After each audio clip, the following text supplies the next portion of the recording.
बात तो सुनो मेरी तुम। क्यों? अभी कुछ बचा है कहने के लिए? मैं जानता हूं तुम मुझसे नाराज हो क्योंकि मैंने तुमसे झूठ बोला है, मगर जानते हो क्यों? क्योंकि उस दिन मैंने तुम्हारे चेहरे पे खुशी देखी थी और उस चेहरे पे मैं दर्द नहीं देख सकता था दया, सिर्फ इसलिए मैंने तुमसे झूठ बोला था। तुम मेरे चेहरे पे दर्द नहीं देखना चाहते थे ना, लेकिन तुमने खुशी क्यों छीन ली मेरी? हाँ? तुम जानते थे कि श्रेया से मैं अपने दिल की बात नहीं कह सकता था, मुझ में इतनी हिम्मत नहीं थी, इसलिए मैंने वो सारी बातें उस चिट्ठी में लिख दी और सोचा कि मेरा सबसे अच्छा दोस्त वो चिट्ठी श्रेया तक पहुंचाएगा। मगर इतना सब कुछ हुआ, तुमने वो चिट्ठी उसे नहीं दी। क्यों? तुमने ऐसा क्यों किया मेरे साथ? वो एक्चुअली नहीं, शायद अभिजीत तुम्हारे पास इस बात का जवाब नहीं है। मेरे जवाब की बात नहीं है दया, किसी और का जवाब है जो मैं नहीं दे सकता। किसका जवाब है? मैं नहीं बता सकता दया। अभिजीत, पहेलियों में बातें मत करो, तुम दोस्त हो ना, खुल के बात करो, खुल के बात करो। यार वो बात नहीं है, दोस्ती के लिए तो मैं अपनी जान भी दे सकता हूं। हाँ, झूठ भी बोल सकते हो। क्यों? हाँ, मैंने तुमसे झूठ बोला है, लेकिन तुम्हारे लिए झूठ बोला, तुम्हें तकलीफ ना हो इसलिए झूठ बोला। तो मुझे तकलीफ नहीं हुई? हाँ? मैं खुश हूं, मगर सिर्फ और सिर्फ तुम्हारे वजह से मैं इस तरह से खुश हूं, तुम्हारे वजह से।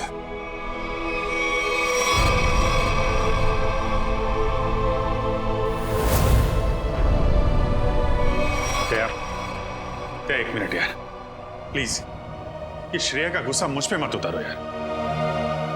मैं गुस्सा श्रेया पे नहीं, मुझे गुस्सा तुम पे आ रहा है। क्यों? कसूर क्या है मेरा? यही कि मैं तुम्हें खुश देखना चाहता हूं। अरे यार, सिद्धार्थ वाली बात तुमसे किसने बताई? श्रेया के घर कौन लेके गया था तुम्हें? अरे तुम और श्रेया एक साथ होते तो दुनिया में सबसे ज्यादा खुश मैं होता यार, मैं। मगर श्रेया और मैं एक साथ तो नहीं है ना? हाँ? और मैं खुश भी नहीं हूं। यार अब इन बातों में कुछ रखा नहीं है, भूल जाओ। ठीक है, मैं भूलने के लिए तैयार हूं, मगर मेरे दिल की तसल्ली के लिए एक बार मुझे बता दो, तुमने वो चिट्ठी श्रेया को क्यों नहीं दी? नहीं, वो उसका जवाब मैं अभी नहीं दे सकता दया यार, मुझसे मत पूछो। क्यों ना पूछूं? इस एक सवाल का सीधा असर मेरी आने वाली जिंदगी भी पड़ता है और हमारी दोस्ती पे भी। ओ, मतलब अगर इस सवाल का जवाब मैंने नहीं दिया तो हमारी दोस्ती खत्म? मैंने ऐसा नहीं कहा। अरे रहने दो यार, अगर हमारी दोस्ती इतनी सस्ती है कि एक छोटे से आंधी के झोंके से उसकी नींव डगमगा जाए, तो मुझे भी ऐसी दोस्ती में कोई दिलचस्पी नहीं है।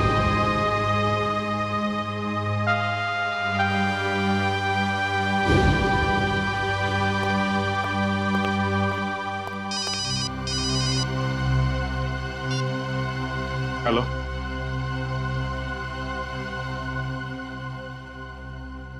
जी हाँ, सीआईडी ब्यूरो। जान खतरे में? एक मिनट, कहां से बोल रहे हैं आप?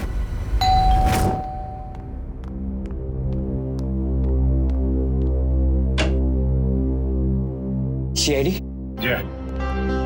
क्या हुआ आपकी पत्नी के साथ? सर आप बैठिए, मैं सब बताता हूँ।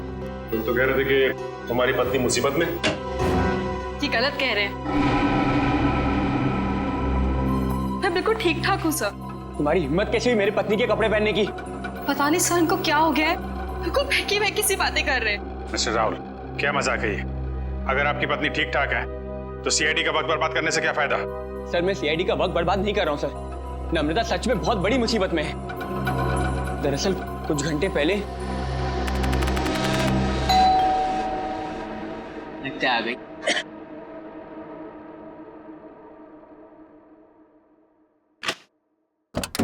हाँ साहब, आपका नया बावर्ची साहब। अरे बॉस, लगता है आप गलत पते पे आ गए। पता भी यही है, घर भी यही है। नम्रता मैम साहब ने मुझे काम पे रखा है खाना बनाने के लिए साहब। कमाल है, नम्रता ने मुझे बताया नहीं कि वो एक नया बावर्ची रख रही है। बोलो साहब, खाने में क्या क्या बनाऊं साहब? अरे वो नम्रता आ जाएगी थोड़ी देर में, वो ही बता देगी खाने में क्या बनाना है। तब तक ये काम करो, तुम मेरे लिए एक कप चाय बना दो। ठीक है साहब। रसोई कहाँ है साहब? उस तरफ। उस तरफ।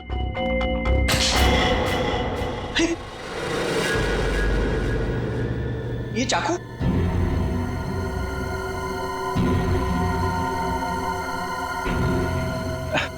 घबराइए मत साहब, इससे मैं फल काटता हूँ, भाजी काटता हूँ साहब, और मांस भी काटता हूँ साहब।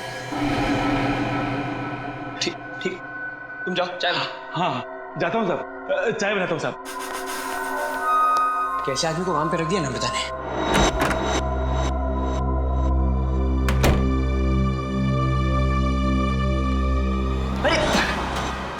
क्या साहब, डर गए क्या? ऐसे अचानक सामने आ गए तो कोई भी डरेगा ही ना। ये लो साहब आपकी कॉफी। मैंने चाय बोली थी। क्या साहब, आपने कॉफी तो मंगाया था साहब, वही लाया हूँ साहब। अरे यार मैंने चाय बोली थी। अरे कैसे बदतमीजी से बात करो तुम। अरे एक तो गलती करो, ऊपर से बदतमीजी से बात कर रहे हो मेरे साथ। तो इसलिए तुम अपनी पत्नी से ऐसे बात करोगे? पत्नी? कौन हो तुम? और नम्रता कहाँ है? तुम्हारे सामने। अच्छा, अब समझ में आया। मेरी पत्नी ने ही कहा है ना तुम्हें मेरे साथ मजाक करने के लिए, है ना? राहुल, तुम्हें क्या हो गया? क्यों बहकी बहकी बातें कर रहे हो? बहुत हो गया ये बकवास। हाँ, कहाँ है नम्रता? मैं अभी नम्रता को फोन करता हूँ।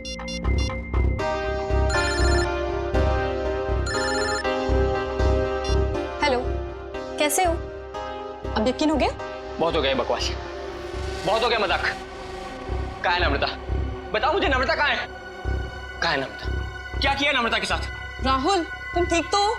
बुखार उखार तो नहीं है? छुओ मत मुझे, हाथ मत लगाना मुझे। ये तुम्हें नम्रता ने काम पे रखा था ना? हाँ साहब। कब रखा था? कल। यहाँ और बताओ, क्या यही नम्रता है? हाँ साहब, यही तो है नम्रता मैम साहब। देखो यार, वो कुछ छोटी मोटी चाय कॉफी के बहस कर रहे थे, तुम झूठ मत बोलो। कौन है ये? नहीं साहब, मैं सच बोल रहा हूँ, यही है नम्रता मैम साहब। सुनो बलराम, तुम ना खाने में मिर्ची थोड़ी कम डालना, साहब को तीखा पसंद नहीं है। ठीक है मैम साहब। क्या हो रहा है यार, ये कुछ तो करना पड़ेगा। क्या करूं? सीआईडी को फोन करता हूँ। सर, तो बहुत अच्छा होगा कि फ्रेडी सर साथ में नहीं है, वरना असली और नकली पत्नी के चक्कर में वो खुद चक्कर खा जाते। ये लीजिए साहब, आप सब लोग के लिए पानी। देखिए सर, देखिए कैसे ये दोनों भैरूपी मेरे घर में घुस आए हैं। न जाने इन्होंने मेरे पति नम्रता के साथ क्या किया होगा। राहुल, मैं ही तुम्हारी नम्रता हूँ। सर आप बेकार की कहानियों में अपना वक्त बर्बाद कर रहे हैं। मैं कल ही इनको एक अच्छे से डॉक्टर के पास लेके जाऊंगी। माफ कीजिएगा सर, जो परेशानी आपको हमारी वजह से हुई। कोई बात नहीं, अब हम लोग यहाँ आ गए हैं तो सारा मामला समझ के ही जाएंगे। मिस्टर राहुल, आपके पास क्या सबूत है कि ये आपकी पत्नी नम्रता नहीं है? सबूत? हाँ है ना सर, मेरी पत्नी की तस्वीरें मेरे फोन में। क्या वो मिस्टर राहुल? हाँ? ये कैसे हो सकता है? इसमें मेरे और मेरी पत्नी की लगभग 100 तस्वीरें थी, अब एक भी नहीं है। याद आया सर, जब मैं नहाने गया था ना, तो मैंने ये फोन इस टेबल पर रखा था। जरूर इसी ने वो फोटो डिलीट किए सर, इसने। मैं कह रहा हूँ। क्या बात कर रहे हैं साहब? मैं इतना महंगा फोन कभी इस्तेमाल ही नहीं किया साहब। फोटो कैसे निकालेगा साहब? सर ये झूठ बोल रहा है सर, इसी ने फोटो डिलीट की है। एक मिनट, अगर मोबाइल में फोटो नहीं है तो फिर शादी की तस्वीरें तो होगी ना आपके शादी के एल्बम में? है ना सर, पूरा एल्बम है, मैं अभी लेकर आता हूँ।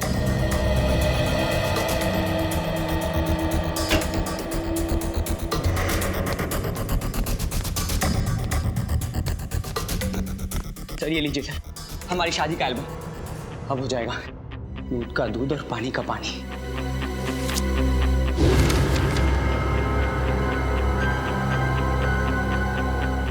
आपका कहना है कि ये आपकी बीवी नम्रता नहीं है? नहीं सर, ये मेरी पत्नी नहीं है। मेरे ख्याल से आप भी ये एल्बम देख लें तो अच्छा रहेगा।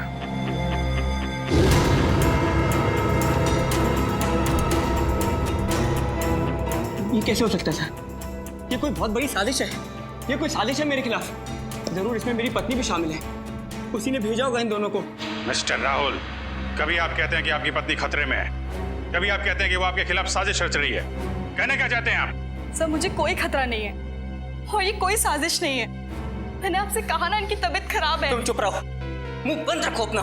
एक मिनट, आप नम्रता हैं, आपके पास कोई आईडी वगैरह है? जी हाँ सर, पासपोर्ट है, पैन कार्ड है, आपको जो चाहिए मैं दिखा सकती हूँ। प्लीज।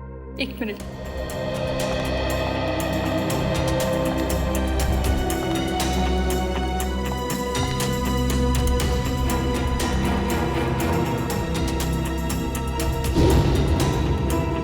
नम्रता, आईडी के हिसाब से तो यही नम्रता है। सर ये भी तो हो सकता है कि इस लड़की का नाम भी नम्रता हो और इसी बात का फायदा उठाकर ये मेरी पत्नी की जगह लेना चाहती हो। सर नाम एक हो सकता है लेकिन जन्मदिन 19 अगस्त 1986, जन्मदिन का भी एक होना ये बहुत ही बड़ा सहयोग है। क्यों राहुल? अच्छा ये बताइए कि आपकी पत्नी का जन्मदिन भी क्या इसी दिन आता है? हाँ सर, तारीख तो वही है पर ये सहयोग भी तो हो सकता है ना सर। ये संयोग है, वो संयोग है। मिस्टर राहुल, हम आपकी बात पे यकीन करें तो करें कैसे और क्यों? सर मैं सच कह रहा हूँ सर, ये झूठ बोल रही है। तुम नम्रता हो ना, तो ये बताओ कि हमारी शादी की सालगिरह कब है? बताओ ना हमारी शादी की सालगिरह कब है? देखा सर, ये नहीं जानती है, ये झूठ बोल रही है। बताओ ना हमारी शादी की सालगिरह कब है? 14 फरवरी। सर राहुल मुझसे बहुत प्यार करते हैं। वैलेंटाइंस डे पे गोवा में हमने शादी की थी। सर ये पूरी तैयारी कर कर आई है, इसने मेरे पत्नी से ये सब पहले ही पूछ लिया होगा। कोई और सवाल पूछ के देखो। हाँ ये बताओ कि तुमने चॉकलेट कहाँ छिपाई? चॉकलेट? ये चॉकलेट का क्या चक्कर है? सर मुझे डायबिटीज है पर फिर भी मुझे चॉकलेट खाना पसंद है, इससे नम्रता अक्सर मेरी लाई हुई चॉकलेट छिपा देती है, जो बात इसे नहीं पता। अगर तुम नम्रता हो तो बताओ कि तुमने चॉकलेट कहाँ छिपाई है? बताओ तुमने चॉकलेट कहाँ छिपाई?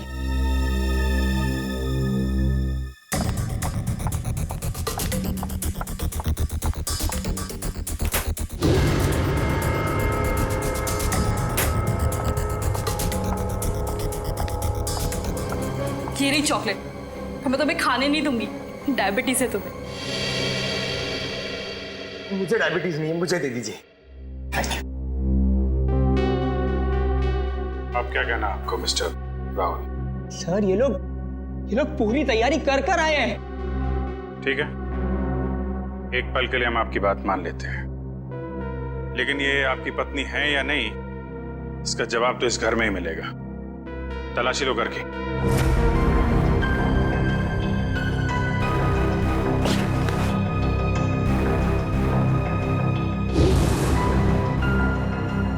एक काम कीजिए, आप लोग अपने माता पिता को यहाँ बुलाइए, अभी पता चल जाएगा। सर मेरे माँ बाप तो दुनिया में नहीं रहे। सर मेरे भी नहीं है।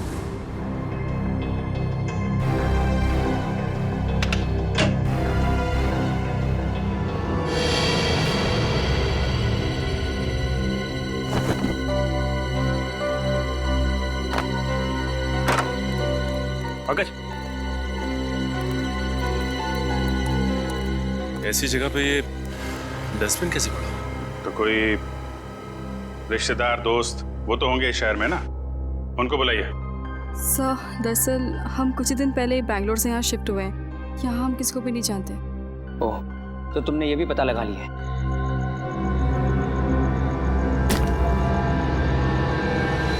सर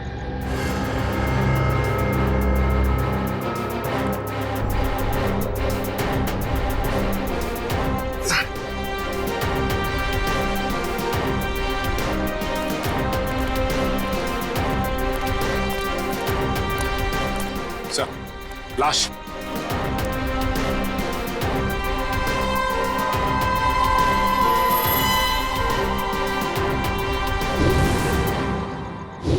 सर ये लाश मेरे घर में? ये कौन सा खेल खेल रहे हो तुम राहुल? पहले पति पत्नी का झगड़ा सुलझाने के लिए यहाँ बुलाया, फिर तुम्हारे घर से एक लाश निकली है। किसकी लाश है ये? सर मुझे कुछ नहीं पता सर, सर मैं इसे जानता भी नहीं। सर मैं भी इसे नहीं जानती। तुम जानते हो? नहीं साहब, मैं नहीं जानता उसको। सर ये देखिए सर। कोई आईडी वगैरह मिली? एक मिनट।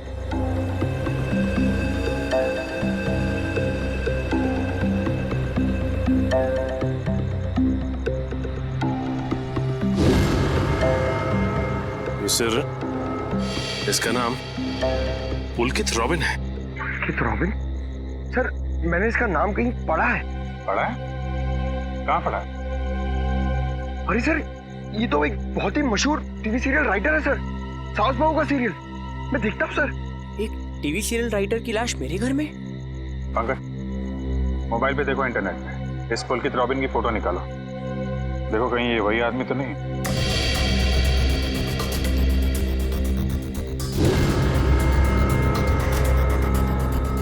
ये तो वही है सर। ये मर गया। अरे वो शो का क्या होगा? मैं तो हर एपिसोड देखता था। अभी अभी एक नया अच्छा ट्रैक चालू हुआ था। सर, मैं तो ये सब में फंस नहीं जाऊंगा ना सर? मिस्टर राहुल, तुम्हारे घर से एक लाश मिली है, लाश। जब तक खूनी पकड़ा नहीं जाता, आप सब लोग हिरासत में रहेंगे। सचिन, घर सीज कर दो और इस पुलकित रॉबिन का एड्रेस निकालो। अब राधिका समीर से कहेगी, दूर हो जाओ मेरी नजरों से, मैं तुम्हारी शक्ल भी नहीं देखना चाहती। समीर राधिका की नजरों से दूर हो ना हो, लेकिन हम सीआईडी वाले आपकी नजरों से दूर नहीं होने वाले। सीआईडी? और मेरे घर में? जी, वैसे आप राइटर्स लोगों का काम बहुत मुश्किल होता है ना, इतना पेचीदा ताना बाना मुनना पड़ता है, कभी कहानी का, कभी किरदारों का और कई बार खून का। दरअसल मैं समझी नहीं, आप लोग यहाँ क्यों आए हैं? दरअसल हम आपसे खून के बारे में पूछताछ करने आए, मगर अगर आप चाहें तो अगले हफ्ते देविका के साथ शो में क्या होने वाला है ये हमें बता सकती हैं, क्योंकि पुलकित जी तो रहे नहीं। क्या पुलकित सर का खून हो गया? कब और कैसे? ये तो अब आप ही बता सकती हैं। मैं? मुझे कुछ नहीं पता। इतनी भोली बनने की जरूरत नहीं है आपको। हम पुलकित के घर से आ रहे हैं। पुलकित की पत्नी ने बताया कि आप पुलकित की असिस्टेंट हैं। और कल शाम वो आपसे मिलने के लिए ही घर से निकले थे, मगर वापस पहुंचे ही नहीं। ये बात सच है, मैं और पुलकित सर कॉफी शॉप में मिलने वाले थे, लेकिन वो वहाँ पहुंचे ही नहीं। कौन सी coffee shop? IG coffee shop. वही जो बैरिक्स रोड पे? हाँ जी, वही। मगर पुलकित की लाश हमें मिली सृष्टि नगर में, और ये बैरिक्स रोड सृष्टि नगर से बहुत दूर है। तो इसका मतलब ये है कि तुमने पुलकित को कॉफी शॉप पर बुलाया, उसके बाद उसे बहला फुसलाकर तुम सृष्टि नगर ले गई और वहां तुमने उसका खून कर दिया। नहीं, ये बात गलत है। मैं ऐसा क्यों करूंगी? क्योंकि तुम पुलकित से जलती थी और तुम पुलकित की जगह लेना चाहती थी, इसलिए तुमने पुलकित का खून कर दिया। ये सब झूठ है। मैं 8 बजे से लेकर 11 बजे तक उनका इंतजार करती रही, पर वो वहां पर पहुंचे ही नहीं। मैं घर वापस आ गई क्योंकि उनका फोन भी नहीं लग रहा था। आपकी बात में कितनी सच्चाई और कितना झूठ, ये बहुत जल्द पता लग जाएगा। आप हमारे साथ चलिए। मगर कहाँ? ये सब क्या है? आप लोग हमें यहाँ क्यों लाए हैं? कोई कुछ बता क्यों नहीं रहा है हमें? एक मिनट, शांत हो जाए मैडम, सब कुछ पता चल जाएगा।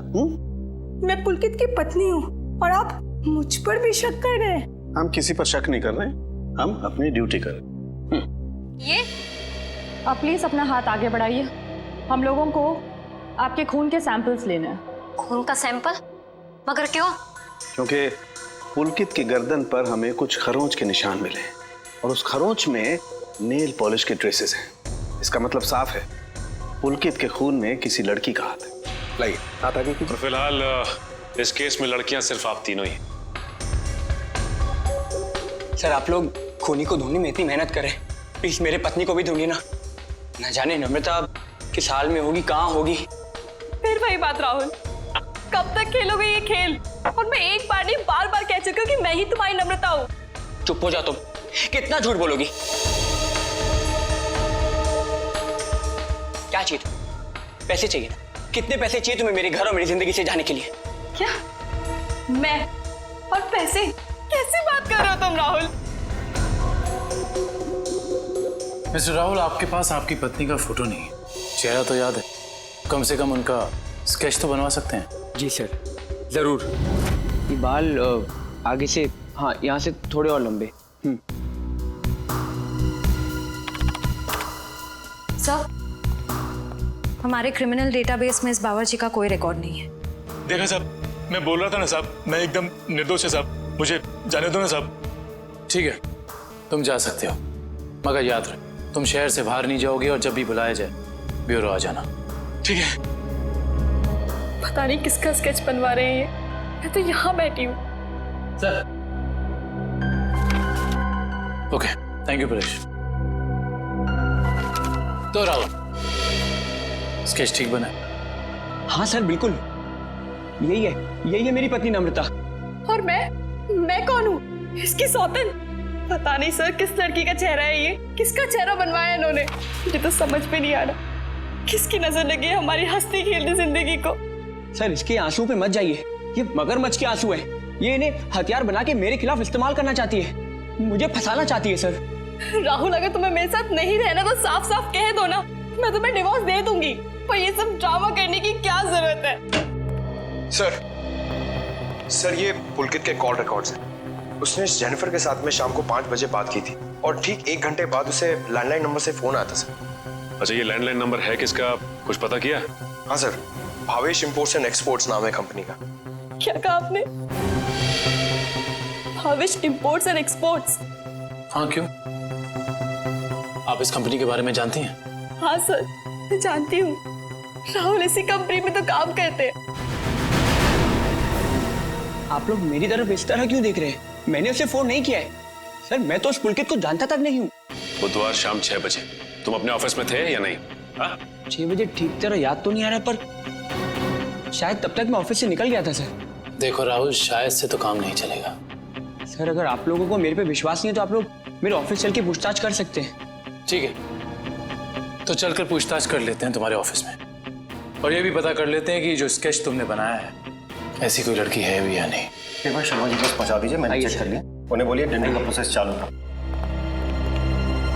अरे राहुल, तुम यहाँ पर इस वक्त और आज ऑफिस नहीं है? और ये लोग कौन है? सर ये लोग सीआईडी से। सीआईडी? जी सर। क्या बात है, बताओ। क्या बताऊं सर, मैं एक बहुत बड़ी मुश्किल में फंस गया हूँ। कैसी मुसीबत? लाश मिली इनके घर के बैकयार्ड से। व्हाट? ये मैं क्या सुन रहा हूँ? कहीं तुम्हारा इसमें कोई हाथ तो नहीं है? नहीं सर, मेरा इसमें कोई हाथ नहीं है। मैं तो उस पुलकित रॉबिन नाम के आदमी को जानता तक नहीं जिसकी लाश मेरे घर से मिली है। मिस्टर भावेश, आप अपने जरा सारे स्टाफ को बुलाएंगे। सुमित,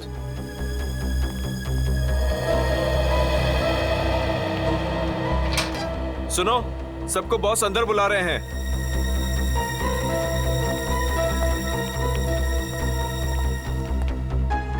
इस फोटो को देखिए, ये आदमी पुलकित है जिसकी लाश हमें राहुल के घर से मिली। कोई पहचानता है इसे? जरा ध्यान से देखिए, टीवी सीरियल लिखते थे। आप इसे पहचानते हैं या इनसे जुड़े किसी आदमी को जिनका इनके साथ संबंध हो? ऐसा तो हो नहीं सकता कि आप में से कोई भी इन्हें नहीं जानता, क्योंकि आपके ऑफिस के लैंडलाइन से फोन किया गया था शाम को 6 बजे बुधवार। व्हाट? तो शायद राहुल ने किया होगा। मैं क्यों फोन करूंगा सर, मैं तो उसे जानता भी नहीं। और ऐसा भी तो हो सकता है कि इसी ऑफिस से किसी और ने फोन किया हो। और तो और सर, मैं तो जिस घर में रहता हूँ घर भी मुझे ऑफिस की तरफ से मिला है।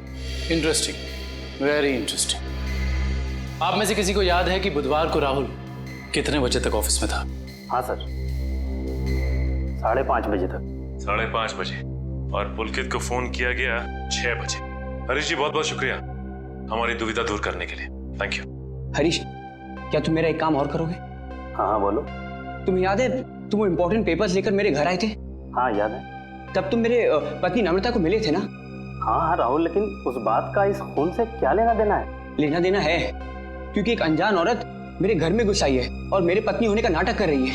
क्या तुम प्लीज उसे चल के मेरे लिए पहचान सकते हो? हाँ श्योर। कहाँ है वो औरत? नीचे हमारी गाड़ी में बैठी हुई। आइए हमारे साथ। देखना सर, अब इस औरत का भांडा फूट जाएगा। धीरज रखिए, अभी पता चल जाएगा। अरे हरीश जी, कैसे हैं आप? हेलो नम्रता, मैं ठीक हूँ, तुम कैसी हो? क्या बताओ, पता नहीं राहुल को क्या हो गया। हरीश, ये तुम क्या कह रहे हो यार? ये मेरी पत्नी नम्रता नहीं है। व्हाट? ये कैसी बात कर रहे हो राहुल? यही तो नम्रता है, तुम्हारी पत्नी, जिससे तुमने मुझे मिलवाया था। अब क्या कहना है मिस्टर राहुल आपका? है कोई जवाब आपके पास? हरीश, लगता है तुम्हारी आंखों का नंबर बढ़ गया है। जाके अपनी आंखें टेस्ट करवाओ। तुम एक ही बार मिलो इसलिए शायद इसे पहचान नहीं पा रहे हो। हाँ मिस्टर राहुल, मेरे चश्मे का नंबर जरूर बढ़ गया है, लेकिन मेरी याददाश्त कमजोर नहीं हुई है। यही नम्रता है। यकीन नहीं होता ये सब में तुम भी शामिल हो। सर मैं कह रहा हूँ, पुलकित के खून में ना इसी का हाथ है। अरे ये कैसी बात कर रहे हो राहुल? तुम्हारा दिमाग खराब हो गया है? सर ये झूठ बोल रहा है। मैं ठीक कह रहा हूँ सर। राहुल, ठीक और गलत का फैसला हम लोग करेंगे, आप नहीं। सर मैं आपको कुछ बताना चाहती हूँ। सर कुछ साल पहले राहुल को एक मानसिक बीमारी थी और शायद उन्हें वो बीमारी वापस हो गई है। क्या? इतनी बड़ी बात तुमने हमसे छुपाई क्यों? ये भी पता कर आई हो तुम? सर ये सच है कि मुझे बीमारी थी, पर अब मैं बिल्कुल ठीक हूँ। अब चाहे तो बैंगलोर में मेरे साइकियाट्रिस्ट से बात कर सकते हैं। हाँ सर, मैं भी वही कह रही हूँ। ये बिल्कुल ठीक हो गए थे, पर शायद इन्हें दोबारा दौड़ना पड़ रहा है। ये मुझे पहचानने से इनकार कर रहे हैं। सर शायद इन्होंने ही पुलकित को मारा होगा। चुप हो जाओ तुम। एक तो मेरी बीवी को गायब कर दिया, ऊपर से मेरे पे झूठा इल्जाम लगा रही है। मैं इसे जान से मार दूंगा। पीछे हो। क्या बिगाड़ा है मैंने राहुल तुम्हारा? सर प्लीज राहुल को अपनी कस्टडी में ले लीजिए सर। देखिए ना, अपनी पत्नी को दिन दहाड़े जान से मारने की धमकी दे रहा है ये। पुलकित का खून राहुल ने किया है या किसी और ने, इसका पता तो हम लगा ही लेंगे। मगर ऐसा तो हो नहीं सकता कि पुलकित को मरते हुए किसी ने देखा या सुना ना हो। उस मोहल्ले के लोगों से पूछताछ करनी होगी। सर आसपास के सभी घरों में हमने पूछताछ कर ली है, बस ये एक आखिरी घर बाकी है। चलो यहाँ भी पूछ के देखते हैं। संभल के।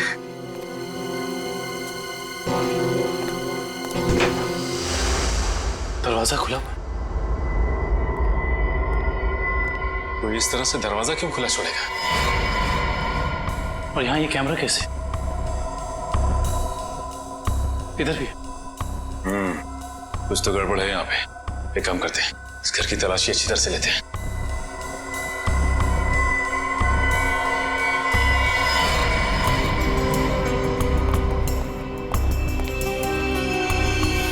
सर जल्दी आइए। ये देखिए एक और कैमरा, 2 कंप्यूटर स्क्रीन, स्पीकर्स और हेडफोन्स। 2 कंप्यूटर स्क्रीन एक साथ बाहर, और यहाँ कैमरास भी लगे। कहीं यहाँ वीडियो एडिटिंग तो नहीं चल रही?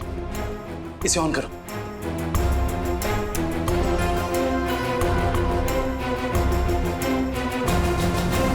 हाँ साहब, आपका नया बावर्ची साहब।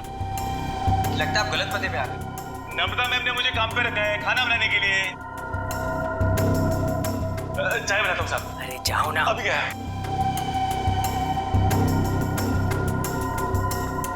सॉरी डार्लिंग, आने में देर हो गई। वो मॉल में ना सेल लगी थी तो कुछ ज्यादा ही शॉपिंग करनी। माय गॉड, तो कैमरा लगा के राहुल के घर पे नजर रखे हुए। क्या हुआ आपकी पत्नी के साथ? सर आप बैठिए, मैं सब बताता हूँ। सिर्फ राहुल की नहीं, सीआईडी की भी। मैं तो बिल्कुल ठीक ठाक हूँ। सर एक बात समझ में नहीं आ रही है, इतनी दूर से सीआईडी का वक्त बर्बाद करने से क्या फायदा है? मगर ये आवाज इतनी क्लियर कैसे आ रही है? मैं भी आया। सर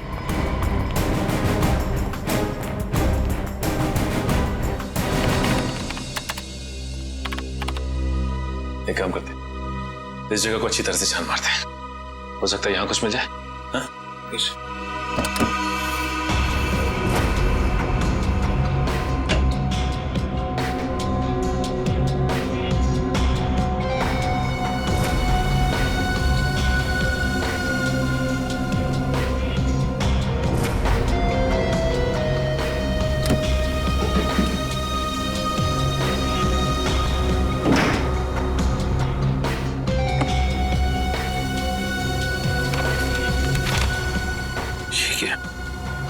क्या हुआ सर? ये देखो, जमीन के पेपर्स। ये घर किसी गिरधारी के नाम पे है।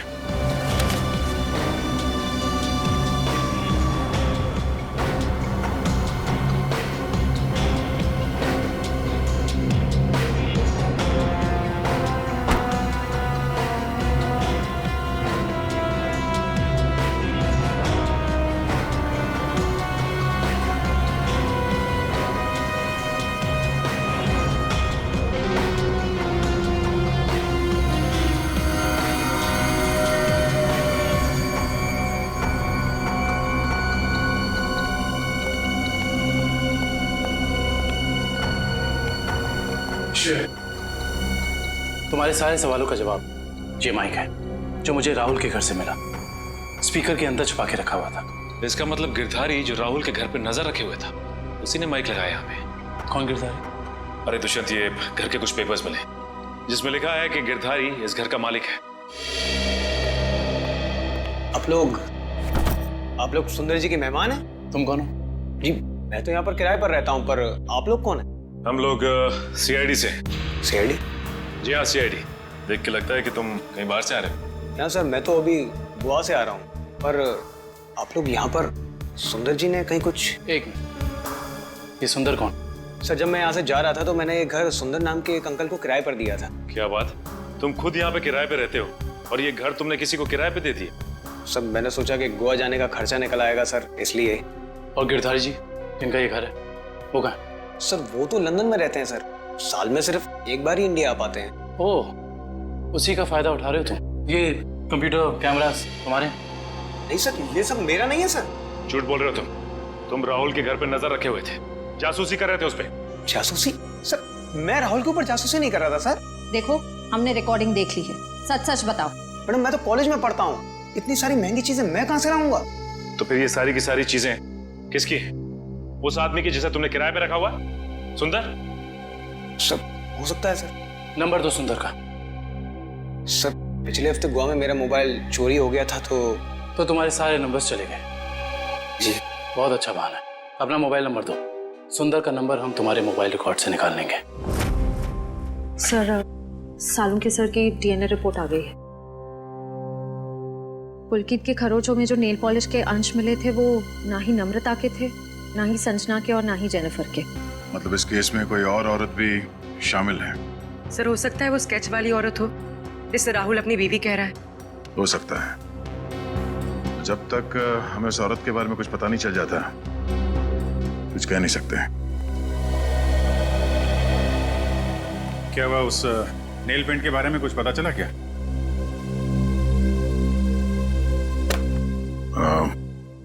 पूरी, मुझे कुछ काम है, मैं बाद में आता हूँ।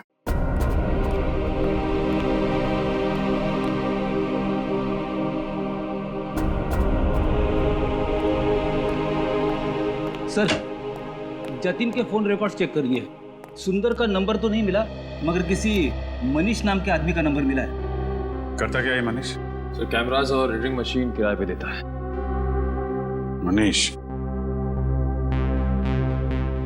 इस मनीष से मिलना पड़ेगा। सर, यही है वो सुंदर अंकल जिन्हें मैंने अपना घर किराए पे दिया था। कौन सुंदर? मैं मनीष हूँ। गलत बात है मनीष जी, आप इतने महंगे कैमरा इक्विपमेंट ऐसे ही खुले घर में छोड़ा है, इन्हें तो अरेस्ट करना होगा। बिल्कुल।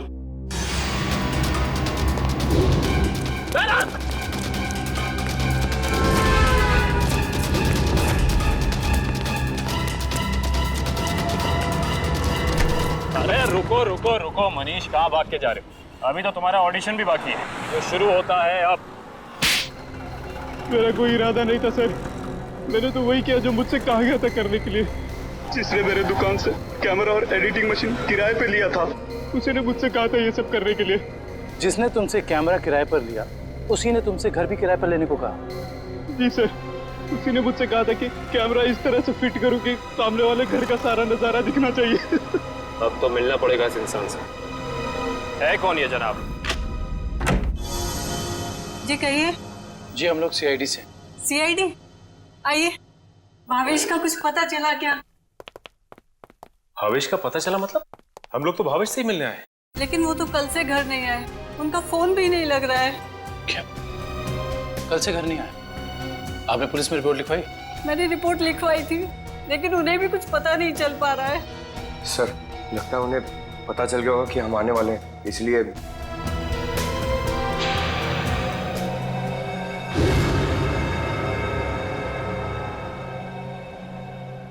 मिनट, क्या ये आपके पति भावेश है? जी हाँ। ये केस तो और पेचीदा बनता जा रहा है। सब मेरे पति भावेश को ढूंढ निकालिए। देखिए मैम, आप चिंता मत कीजिए, अब भावेश का नंबर दीजिए हमें। जी। 197985643।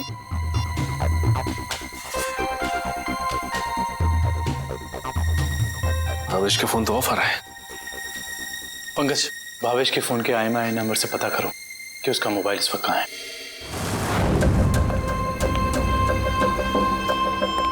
मैं आखिरी बार पूछ रही हूँ भावेश तुमसे, वो सीढ़ी तुमने कहाँ रखी है? नहीं बताऊंगा मैं मर भी जाऊँ ना तो तुम्हें भी साथ लेकर डूबूंगा, समझ गई तुम? मैं डूबू या ना डूबू, पर तुमने अपनी जिंदगी जी ली है। याद कर लो अपने भगवान को।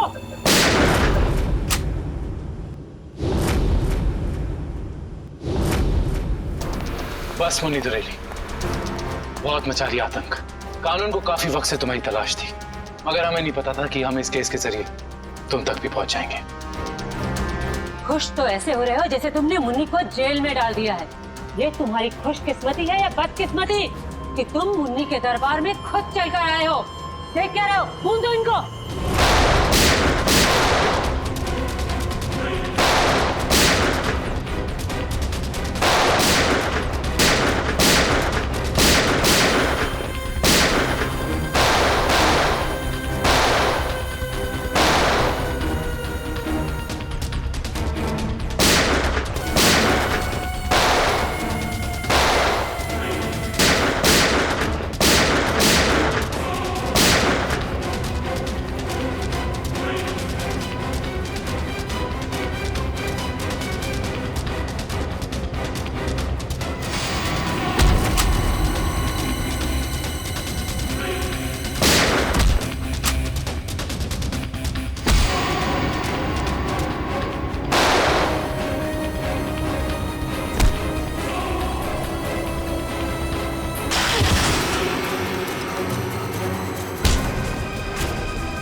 मुझे भावेश ने नम्रता को अगवा करने के लिए कहा था। क्यों भावेश, क्या बिगाड़ा था नम्रता ने तुम्हारा? बहुत लंबी कहानी है। कोई बात नहीं मिस्टर भावेश, सीआईडी के पास मुजरिमों की दास्तान सुनने के लिए हमेशा वक्त रहता है। शुरू कीजिए अपनी कहानी। ये उस वक्त की बात है जब मैं शहर में नया नया आया था। टेलीविजन की दुनिया में लेखक के तौर पर नाम कमाना चाहता था। अलग अलग तरह की कहानियां लिखी, अलग अलग तरह के किरदारों को जन्म दिया। मेरी आंखों में सिर्फ एक ही सपना था कि किस तरह मेरी कहानी छोटे पर्दे पर साकार हो जाए। मगर तुम्हारा तो इंपोर्ट एक्सपोर्ट का बिजनेस था ना?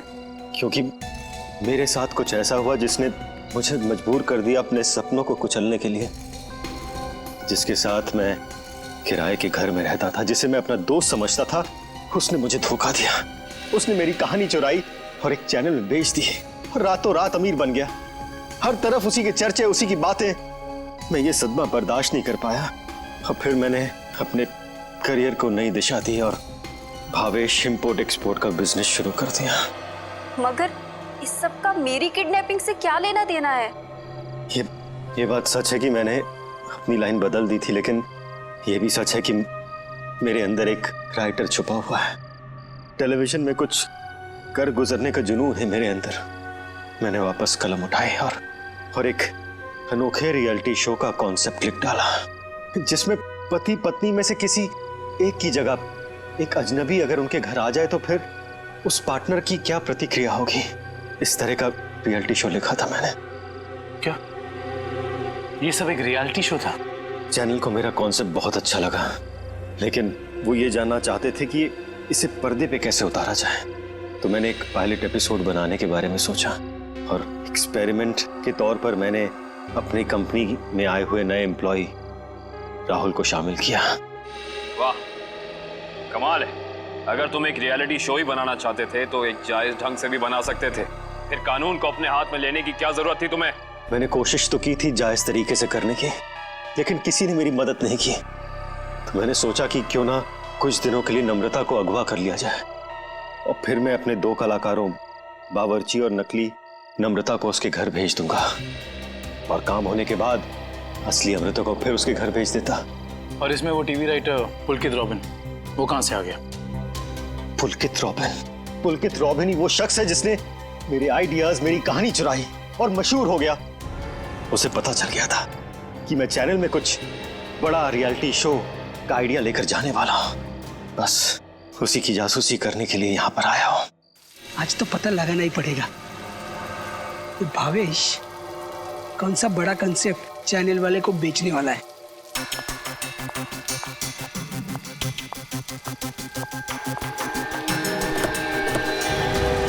गाड़ी में बैठ। मानो तुम, मैं नहीं जाऊंगी। गाड़ी में बैठी गोली मारो। छोड़ो मुझे। ऐसा से आवाज नहीं होगी। क्या कर रहे हैं तुम लोग? छोड़ो उसको। क्या कर रहे हैं तुम लोग?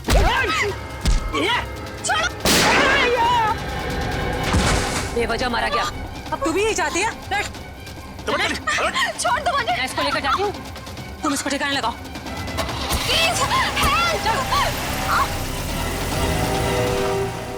घर पहुंचकर जब मैं मेरे लगे हुए कैमरा की फुटेज देख रहा था, तब मैंने देखा कि इस मुन्नी ने पुलकित का खून कर दिया है और मेरे बने बनाए प्लान को चौपट कर दिया। मैं उसे मारना नहीं चाहती थी, वो खुद बीच में आ गया था। और जब आप लोग मेरे ऑफिस आए, तब आप लोगों को देखते ही मैं समझ गया कि अब सीआईडी से बचना नामुमकिन है। मैं बहुत घबरा गया था और उसी घबराहट में मैं यहाँ मुन्नी से मिलने आ गया। मुन्नी, तुमने मुझे फंसा दिया। पता है सीआईडी मेरे ऑफिस तक चली आई। एक तो पुलकित को मारा, ऊपर से उसकी लाश मेरे घर में छुपा दी। बोला था ना सेठ, लड़का लोगों को नहीं पता था कि तुम्हारा घर राहुल की कंपनी में आता है। अरे मैंने तुम्हें सिर्फ किडनैप करने के लिए कहा था, वो भी कुछ दिनों के लिए, पर तुमने पूरा रायता फैला दिया। याद रखना मुन्नी, अगर सीआईडी ने मुझे गिरफ्तार किया ना, तो मैं तुम्हारी सारी पोल खोल दूंगा। बता कहाँ रखा है? बोल। नहीं बताऊंगा। नहीं। इसको भी बांध दे। मुन्नी ठीक नहीं करेगा। तो वो टेप कहाँ है जिसमें मुन्नी की रिकॉर्डिंग थी? मेरे मैनेजर हरीश के पास। सिर्फ वही एक शख्स था जिसे मेरे रियलिटी शो के आइडिया के बारे में पता था। और वो माइक, वो कब लगाया राहुल के स्पीकर में? वो स्पीकर राहुल का नहीं था, वो स्पीकर भी गिफ्ट के तौर पर मैंने राहुल के घर भिजवाया था। जब हरीश उसके घर फाइल लेकर गया तो उसी के साथ मैंने स्पीकर भिजवा दिया था। लेकिन आपने हमारे विश्वास के साथ खिलवाड़ किया है भावेश जी। मुझे माफ कर दीजिए। मैं तो बस ये सोच रहा था कि टेलीविजन में मुझे नाम कमाने का इससे अच्छा मौका नहीं मिलेगा, बस इसीलिए मैंने ये सब कुछ किया। मुन्नी को तो फांसी होएगी, तुम्हारा जुर्म भी कुछ कम नहीं है भावेश। बिल्कुल, क्योंकि मिस्टर भावेश आपने एक किडनैपिंग करवाई और उस दौरान एक आदमी का खून हुआ है। आपके भविष्य का फैसला तो अब अदालत करेगी। सर क्या हुआ है? आप लोग मुझे बता क्यों नहीं रहे? जरा रुको, अभी पता चल जाएगा।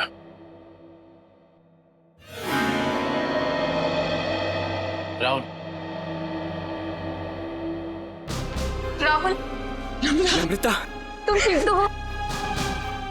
तुम ठीक हो ना? हाँ, मैं ठीक हूँ। थैंक गॉड तुम आ गई।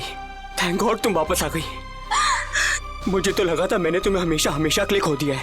हाँ, मुझे भी ऐसे ही लगा था। मुझे तो उम्मीद भी नहीं थी कि मैं कभी तुम्हारे पास जिंदा लौट कर भी आऊंगी। वो तो अच्छा हुआ कि सही वक्त पर सीआईडी वाले आ गए, जिन्होंने हमें फिर से मिला दिया। तुम दोनों मुझे माफ कर देना। मुझे नहीं पता था कि मेरी एक्टिंग चीजों को इतनी गलत दिशा में ले जाएगी। एक्टिंग? मैडम, माना कि भावेश जी ने आपको वहाँ एक एक्टिंग असाइनमेंट के लिए भेजा था, मगर लाश देखने के बाद और सीआईडी की कस्टडी में होने के बावजूद आपने हमें सच क्यों नहीं बताया? क्योंकि सर, उन्होंने मुझसे कहा था कि कितनी भी टेढ़ी स्थिति क्यों ना आ जाए, मैं अपना काम करना ना छोड़ूं, एक्टिंग ना छोड़ूं। इसलिए मुझे लगा कि वो नाश भी लगती है और सीआईडी भी, सब बस रियलिटी शो का हिस्सा है। वाह, और आप अपनी एक्टिंग के चौके छक्के की बारिश करते रही। मुझे माफ कर दीजिएगा सर, और आपको तो पता है ना कि एक नए एक्टर के लिए टीवी और फिल्मों की दुनिया में पाँव जमाना कितना मुश्किल है। इसलिए मैं कोई गलती करना नहीं चाहती थी, इसलिए मैं एक्टिंग करती रही। अब आप लोग मुझे जो सजा देना चाहें मुझे मंजूर है। सर रहने दीजिए ना सर, अब मुझे मेरी नम्रता मिल गई और आप लोगों ने भी असली मुजरिम को पकड़ लिया है। गलती तो उन्होंने की है, तो इन्हें सजा भी मिलेगी, लेकिन इन्हें क्या सजा मिलेगी ये अदालत तय करेगी। फिलहाल आप दोनों जा सकते हैं। Thank you sir, thank you so much.